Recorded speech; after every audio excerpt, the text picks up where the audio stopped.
Sai Chaitanya paramedical college लेकर आया है पैरामेडिकल काउंसिल और सरकारी नौकरियों के लिए उपयोगी पाठ्यक्रम। EMLT, radiology technician, health sanitary inspector में एडमिशन जारी है। हमारा पता याद रखें, Sai Chaitanya paramedical college, Ruby City Scan के ऊपर, Mochi corner, camp road, Malegaon.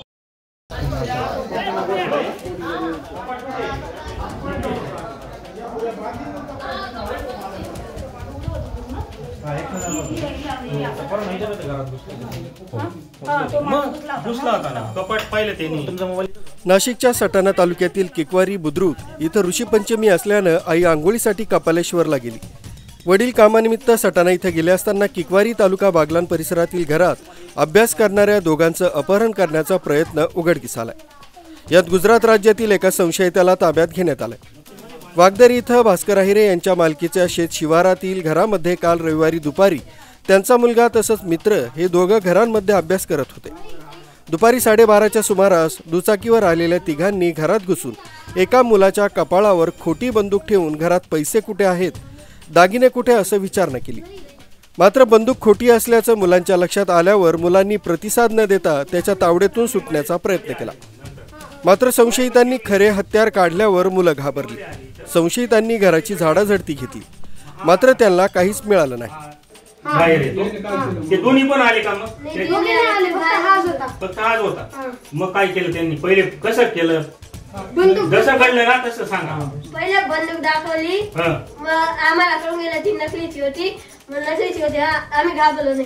मग त्यांनी या दाखवला, मग तेव्हा आम्ही घाबरून गेला, आम्ही चूप होतो। त्यांनी हात बांधले, आम्हाला मुलकीमध्ये मोबाईल कोणापासून घेतला? मात्र मुलांनी प्रसंगावधान राखून वडिलांना फोन लावून आपबीती सांगितली। वडिलांनी नातेवाईकांना घटनास्थळी पाठवलं। मी नंतर फोन लाय मला, मी वनू तो बाहेर उभा होता आणि शेडवरला माणसं बी लागा होता वनात या पोऱ्या दखायत ना, मी पुरा बंगला पाहिजे। त्यांनी घरी जाऊन पाहिल्यावर घरातील 2 मुलांना शेतात बांधून ठेवल्याचं उघडकीस आलं। नातेवाईकांनी स्थानिकांच्या मदतीनं पाठलाग करून एका संशयिताला पकडलाय। सुनील चिंटू पवार, वय 24, चिखली गडद, तालुका अहवा, गुजरात असं असल्याचं पुढे आलंय।